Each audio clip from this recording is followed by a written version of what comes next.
Más de 200 años legislando por el bienestar de los colombianos. Recorriendo una historia política que consolida al Congreso como la casa de las leyes. En Voces del Senado, entérate de los debates, aprobación de proyectos, audiencias. Y toda la información de la actividad legislativa.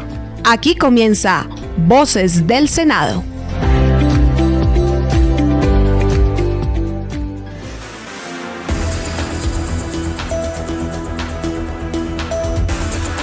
Domingo 6 de julio y nosotros alegres y contentos de tener a cada una de las personas que se conectan con nosotros y que nos escuchan todos los fines de semana de 6 de la mañana a 6:30 aquí en Radio Nacional de Colombia, nuestro programa Voces del Senado. Un saludo cordial, por supuesto, a mis compañeros de la mesa de trabajo, a nuestro editor Alexander Ariza y a mi compañero Enrique Castañeda. Enrique, muy buenos días. Natalia, oyentes, como siempre, un gusto estar compartiendo con ustedes este espacio para escuchar todo lo que ocurrió en el Senado de la República. Mucha información que tenemos para el día de hoy, Natalie. Sé que venimos con algo también de los balances de las diferentes comisiones. Así es, Enrique, y vamos a hablar en esta emisión de la Comisión Tercera del Senado de la República, en donde se aprobaron 17 proyectos y se realizó control político en temas fiscales, sociales y económicos. Es importante destacar que este año la presidencia estuvo a cargo del senador Juan Pablo Gallo Maya y la vicepresidencia de la senadora Sonia Bernal Sánchez. Esta comisión tramitó un total de 28 proyectos de ley, de los cuales 24 fueron de origen parlamentario y 4 de origen gubernamental. Pero que sea el presidente de la comisión, Juan Pablo Gallo, quien hable en Voces del Senado y le cuente a toda nuestra audiencia el balance de la comisión. Juan Pablo Gallo, presidente de la Comisión Tercera. Estamos terminando esta legislatura 2024-2025. ¿Cuál es el balance de su comisión? Yo creo que fueron bastante los momentos importantes, pero quisiera destacar dos. El presupuesto presentado para el año 2025, que creo que tiene un hecho histórico. Fue negado el monto del presupuesto por estar desfinanciado. Eso demuestra el talante de la comisión, la valentía con que se trabajó en esta vigencia. Pero al mismo tiempo, y digamos derivado también de esto, la ley de financiamiento, una nueva reforma tributaria que fue negado, que gravaba con más impuestos a los colombianos en un país que ya no aguanta un impuesto más. Senador, ¿qué quedó, como se dice coloquialmente, en el tintero? Hombre, por allí quedó un proyecto de ley de regulación de vapeadores que era muy interesante y que creo que deberíamos, nos hubiera encantado que nos alcanzara el tiempo para debatirlo. No, y más debates, hubo muchos debates de control político que lastimosamente por tiempo no se pudieron agendar. Senador, ¿cómo ve usted el ambiente en su comisión para esta última legislatura de este periodo? No, yo creo que ya hemos definido una línea que se va a mantener de independencia, una línea donde se ha demostrado que nos hemos parado en la raya. Yo me siento muy satisfecho y muy contento, muy tranquilo de haber precedido la comisión y estoy convencido que el próximo año también va a ser muy bueno para la Comisión Tercera. Senador, ya para terminar, ¿usted cómo ve la relación entre el Senado y el gobierno en este último año? No, lastimosamente nosotros nos vimos constantemente irrespetados, sentimos una intromisión constante del Poder Ejecutivo en el Legislativo, me refiero al señor presidente. Los proyectos de ley que no les gustaban, las votaciones que no les gustaban, éramos señalados con una cantidad de calificativos. Yo creo que dista mucho la figura del señor presidente de la que debe tener de unidad. Lastimosamente aquí no se respetaron ni los pesos ni los contrapesos que por Constitución estamos obligados a cumplir. Senador, esta última legislatura le corresponde al Partido Liberal. ¿Esa relación usted cómo la ve? Bueno, aquí hay dos tendencias muy claras. Primero, me sentía muy solo dentro del partido como integrante de la oposición. El partido era inicialmente un partido de gobierno, y a poco se ha apartado de eso, se ha manifestado como de independencia, pero yo creo que de a poco ha venido creciendo un ala importante dentro del partido donde de verdad nos ubicamos como antipetrismo y creo que es el lado correcto de la historia. Gracias por continuar con nosotros en Voces del Senado. Natalie, oyentes, vamos a hablar de un tema también que es de relevancia para todos los colombianos. Estoy hablando de la reforma a la salud, este proyecto del gobierno del presidente Petro que empezó en la legislatura pasada a hacer su trámite en la Comisión Séptima del Senado de la República. Pero que sea nuestra compañera Paola Saldaña quien nos dé este completo informe. Paola, muy buenos días. Así es, Alex. La reforma a la salud continúa su trámite en la Comisión Séptima de Senado. El proceso ha sido acompañado de mesas técnicas y audiencias públicas en las regiones como La Guajira, Huila, Valle del Cauca, Cauca y Santander, donde trabajadores del sector salud, usuarios, gremios, el gobierno nacional y senadores han compartido diagnósticos y propuestas. La vicepresidenta de la comisión y también ponente, senadora Berenice Bedoya, ha propuesto ajustes clave para fortalecer la transición institucional y asegurar la viabilidad fiscal del proyecto. Es buscarle el financiamiento a una reforma a la salud, que era de lo que estábamos hablando en la anterior, que no tenían un aval fiscal. Creo que el gobierno también radicó la de ellos.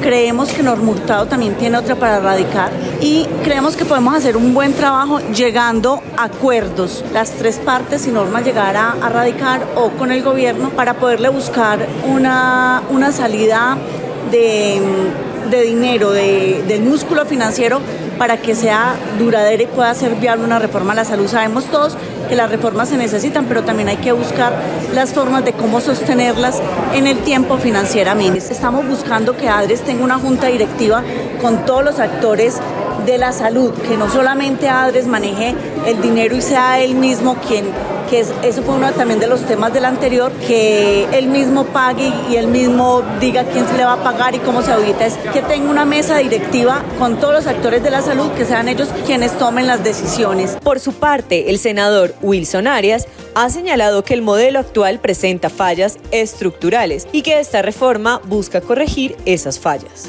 Algunos puntos que quiero destacar de la reforma solamente a guisa de sustentar por qué estoy con ella. Se define el modelo de salud preventivo, predictivo y resolutivo como la política de salud del Estado para la población. Las EPS se convierten en gestoras de salud y vida, quienes dan parte de la coordinación del servicio de salud. Como parte de la estrategia de atención primaria en salud, la prestación de servicios de salud se hará a través de redes integradas territoriales de salud, entidades como el conjunto de organizaciones que prestan servicios sanitarios con calidad, accesibilidad, inclusividad, equidad, integralidad y continuidad de manera coordinada y eficiente, con orientación familiar y comunitaria a una población ubicada en un espacio territorial determinado, con particularidades geográficas y epidemiológicas diferentes, buscando el logro de resultados en la salud. Se definen los centros de atención primaria de salud, es la unidad polifuncional de carácter público, privado o mixto, de base territorial de las redes integrales e integradas territoriales de salud. Se crea un régimen especial para los trabajadores del sector de la salud. Ahora hay una nueva versión, más recortada, más acotada, y que ya ha surtido el trámite en Cámara de Representantes y que esperamos que esta vez tenga éxito en la Comisión Séptima del Senado de la República. Se espera que esta reforma sea debatida en la próxima legislatura. Paola Saldaña, Voces del Senado. Están escuchando Voces del Senado.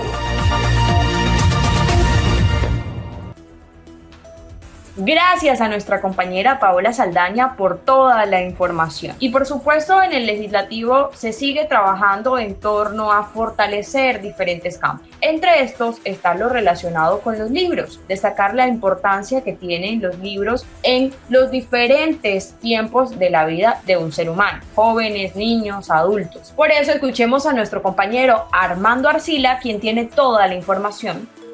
En sesión de la Comisión Segunda se presentó la iniciativa que pretende convertir en ley de la República el proyecto de apoyo al libro, que acoge la esencia de este acuerdo entre Colombia y la Organización de las Naciones Unidas. La propuesta ha generado diversas reacciones en torno a sus alcances y afectaciones a los diferentes públicos y géneros, entre ellas la del senador Iván Cepeda del Pacto Histórico, quien presenta sus puntos de vista del tema en esta emisión de Voces del Senado. El senador Giraldo ha vuelto sobre una discusión vieja que tenemos ya aquí en este país, algo vieja relativamente vieja, y que surgió con especial fuerza a raíz, todos lo recordamos bien, de la votación del plebiscito para lo que fueron los acuerdos de paz, la representación de los acuerdos de paz 2016 y es la llamada discusión sobre lo que se ha dado en llamar la ideología de género. Esa es una discusión que tiene, grosso modo, 4 aspectos esenciales. Uno es el tema de la igualdad de género. Y mujeres y hombres debemos tener en todos los ámbitos de la vida social, política, cultural, económica, igualdad. Hay quienes piensan que no. Ahora, esa afirmación de que no es así es cada vez más discreta, más mal vista. Así que se disfraza en múltiples formas. Se simula la disparidad o la discriminación de la mujer intentando recurrir a múltiples argumentos. No voy aquí a entrar en ese horizonte de discusiones porque obviamente rebasan de manera bastante amplia lo que aquí estamos tratando. En este sentido, la respuesta del senador Mauricio Giraldo a las declaraciones de su compañero de comisión Iván Cepeda enriqueció la discusión sobre este asunto. Este acuerdo que tiene Colombia, ¿cuánto nos ha beneficiado? ¿Cuánto bien le ha traído al país? La misionalidad de la CERLAC como tal, ¿cierto? Eso era como lo que quería preguntarle. Y lo otro es que si es posible también me gustaría saber cuál es el material que utilizan, cuáles son los programas educativos, el material que utilizan, porque yo sí quiero, antes de decir un sí a este acuerdo, saber cuáles son los instrumentos que utilizan y estar seguro de que no va a ingresar por un hilo muy delgado esa ideologización a nuestros hijos. Armando Arcila Monsalve, Voces del Senado. Armando, muchísimas gracias por ese informe. Natalie, recordémosle a nuestros oyentes que una de las funciones que tiene el Senado de la República es hacer debates de control político. En este caso, la Comisión Sexta realizó un debate de control político al ICETEX, pero nuestra compañera Luisa Llano, quien cubre esta comisión, tiene toda la información. Luisa, muy buenos días.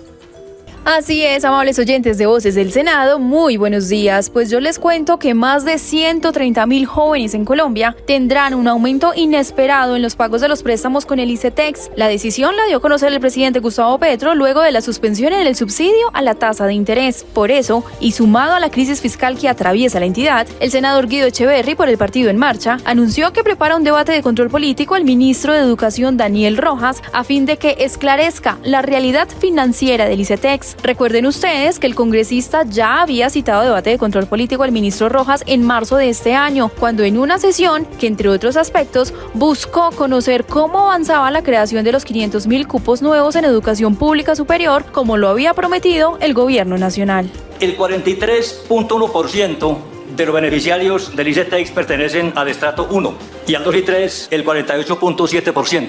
Es decir, el ICETEX no ha financiado y no está financiando a los ricos de este país. Ha financiado fundamentalmente en casi un 90% a los estratos 1, 2 y 3 de la población. Y obviamente, muchos estudiantes que aspiran a ingresar a la educación superior, que no encuentran cupo en las universidades públicas porque no hay cupos, piden crédito del ICETEX para poder ingresar a la universidad privada. Uno encuentra datos como que a la Universidad Nacional se presentaron este semestre más de 50.000 estudiantes y únicamente recibieron 4.000 o 5.000. Y otro tanto podrían decir de la Universidad de Antioquia, porque la universidad no tiene suficiente capacidad, no únicamente en infraestructura, ni únicamente en docentes, para ampliar la cobertura tal y como lo ha planteado este gobierno, y es donde exactamente este debate sobre ICETEX se inserta en la problemática general de la educación superior. Hay que decir, amables oyentes de Voces del Senado, que la mayoría de los beneficiarios de estos subsidios son de los estratos 1 y 2, quienes están pagando hasta un 93% más de sus cuotas con el ICETEX.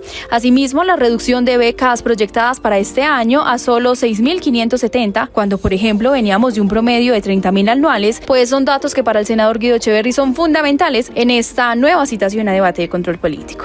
Bueno, en ejercicio de la función que tenemos los congresistas de controlar al gobierno, hemos citado varios ministros a fin de conversar sobre temas importantes que le corresponden particularmente a esta comisión. Nos preocupa mucho lo que está pasando con el ICETEX. Creo que hace falta un diálogo más edificante entre el ministro de Educación y los distintos sectores que hacen parte de esta importante actividad para Colombia. Y obviamente le guiaremos la tarea de indagar por la labor que han venido desarrollando estos ministros y estos funcionarios en torno a tareas tan importantes para el país. Para Voces del Senado, Luisa María Llano.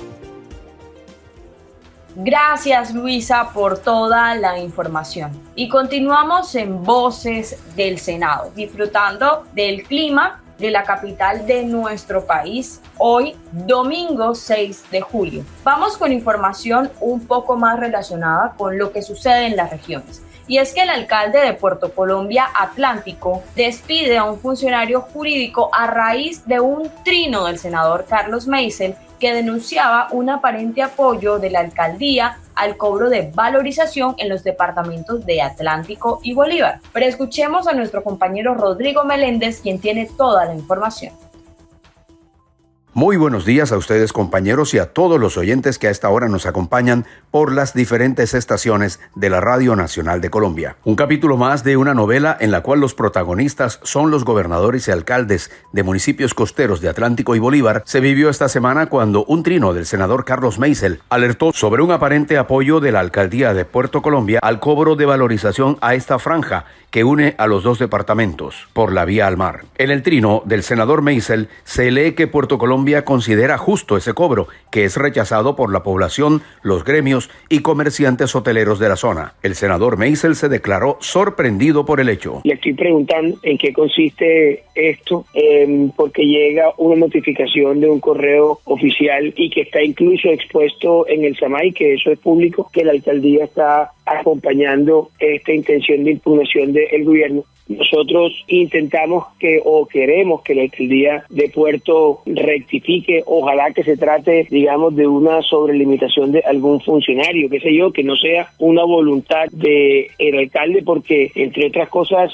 nos ha extrañado porque siempre con el alcalde hemos tenido un diálogo y hemos resaltado conjuntamente la inconveniencia de esta decisión del gobierno de iniciar este proceso de cobro de valorización nacional. El alcalde de Puerto Colombia, Plinio Cedeño, no solo rechazó que su administración apoye el cobro de valorización, sino que ratificó su oposición a la medida y sacó de su gabinete al abogado que publicó el supuesto apoyo. Ordené el desistimiento y retiro del escrito de apelación, pero además el retiro del abogado del conocimiento del proceso. También fue apartado en estos momentos del cargo y ordené la apertura de un proceso disciplinario interno contra el funcionario para establecer internamente cuál fue la conducta real y la intención de este funcionario al apartarse de las directrices de la administración. El alcalde ha sido claro, antes inclusive de que se iniciara la demanda de la acción popular, mis posiciones fueron claras y públicas y contundentes,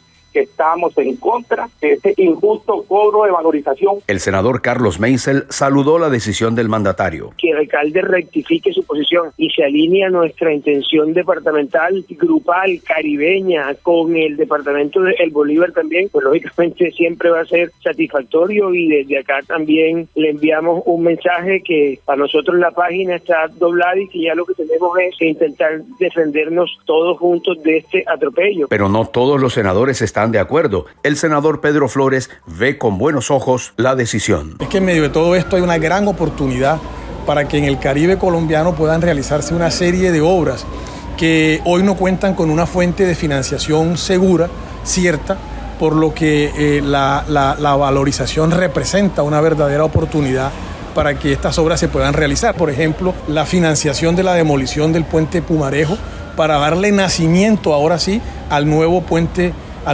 Pumarejo, la construcción del puente de la Hermandad, la financiación de los estudios de viabilidad del tren del Caribe, respalda una serie de obras que serán concertadas en los territorios. El cobro de valorización en estos departamentos ha sido rechazado por la comunidad, y por este hecho también la Comisión Cuarta del Senado sesionó en meses anteriores en la sede de la Asamblea del Atlántico para debatir el espinoso tema, que aún no tiene decisión por las posiciones encontradas entre el gobierno nacional, congresistas y los mandatarios locales. Rodrigo Meléndez, Voces del Senado. Rodrigo Elías, gracias por ese informe que nos habla sobre el cobro de valorización en el Atlántico. Nuestro compañero Marlon Yepes nos va a hablar hoy de El arte de gritar, gritos que forjaron la nación, cultura y libertad en la independencia colombiana. Marlon, como siempre, un gusto saludarlo. Muy buenos días. Muy buenos días, amables oyentes. Hoy en la nota musical, El arte de gritar, gritos que forjaron la nación, cultura y libertad en la independencia colombiana. La historia de la independencia colombiana está marcada por fechas emblemáticas que no solo representan rupturas políticas, sino también momentos de profundo valor cultural y social. El 10 de julio de 1781 en el municipio del Socorro, Santander, y el 20 de julio de 1810 en la ciudad de Bogotá se gestaron dos gritos de independencia que cambiaron para siempre el destino del país. Si bien ambos hechos tienen raíces políticas, es en su dimensión cultural donde hallamos un legado aún más duradero, la consolidación de una identidad colectiva, el surgimiento de una conciencia nacional y el fortalecimiento de expresiones populares como símbolos de resistencia y autonomía. El levantamiento del 10 de julio en el Socorro es conocido por haber sido protagonizado por los comuneros, campesinos y artesanos que se alzaron contra las reformas fiscales impuestas por la corona española. Más allá del rechazo a los tributos, esta revuelta evidenció el despertar cultural de un pueblo que por medio de la palabra, la música y las costumbres expresaba su inconformidad. Las arengas comuneras, muchas de ellas transmitidas oralmente, se convirtieron en símbolos culturales de lucha, al igual que la figura de Manuela Beltrán, quien representa no solo la valentía femenina, sino la capacidad del pueblo para empoderarse desde lo cotidiano. Por su parte, el 20 de julio de 1810 en Bogotá es considerado el punto de inicio del proceso de independencia nacional. La historia del florero de Llorente, si bien anecdótica, se ha convertido en un relato culturalmente poderoso, donde lo trivial se transforma en detonante de un movimiento trascendental. Ese día, la plaza pública fue escenario de un teatro político en el que se mezclaron emociones, discursos y símbolos que dieron forma al imaginario patriótico colombiano. Ambos gritos de independencia, aunque separados por casi 3 décadas, dialogan entre sí en un mismo marco cultural. Son expresiones de una identidad en construcción, de una cultura que se rebelaba contra la imposición y que buscaba autodeterminarse desde sus raíces mestizas. Las coplas comuneras, las canciones patrióticas y los relatos populares son formas en las que el pueblo ha mantenido viva la llama de la libertad. Hoy en día, las conmemoraciones del 10 y el 20 de julio no son únicamente eventos cívicos, sino rituales culturales que refuerzan el sentido de pertenencia y la memoria histórica. Comprender estos hechos desde un enfoque cultural permite no solo recordarlos, sino también revivirlos como parte de una identidad que, aunque en la diversidad, encuentra en la libertad su máxima expresión. Marlon Yepes, Voces del Senado. Las visitas guiadas al Congreso de manera virtual son una realidad, pero ¿quiénes pueden participar? Desde la Unidad de Atención al Ciudadano, la doctora Ligia Suárez nos cuenta. Colegios, universidades, grupos organizados que pueden ser delegaciones internacionales, grupos organizados familiares de ciudadanos colombianos y extranjeros. ¿Qué esperas para conocer cómo funciona el Congreso? Envía un mensaje al correo visitasguiadascongreso@senado.gov.co y haz parte de esta experiencia. Una campaña de Voces del Senado. Finalizamos Voces del Senado para hoy, domingo 6 de julio. El presidente del Senado es el doctor Efraín Cepeda Saravia, el jefe de prensa Juan Francisco Balbuena, la coordinación de Natalie Sánchez Gual, la edición de nuestro compañero Alexander Ariza, el trabajo periodístico de nuestro equipo encabezado por Luis Ayano, Rodrigo Elías Meléndez, Paola Saldaña, Armando Arcila, Juan Pablo Galeano, Gabriel Angarita, Luis Fernando García, Marlon Yepes y quien les habla, Enrique Castañeda. Los invitamos para que nos acompañen el próximo fin de semana a través de Voces del Senado. Gracias por conectarse con nosotros y recuerden que nos pueden escuchar también a través de YouTube. Bendiciones para todos y para todas.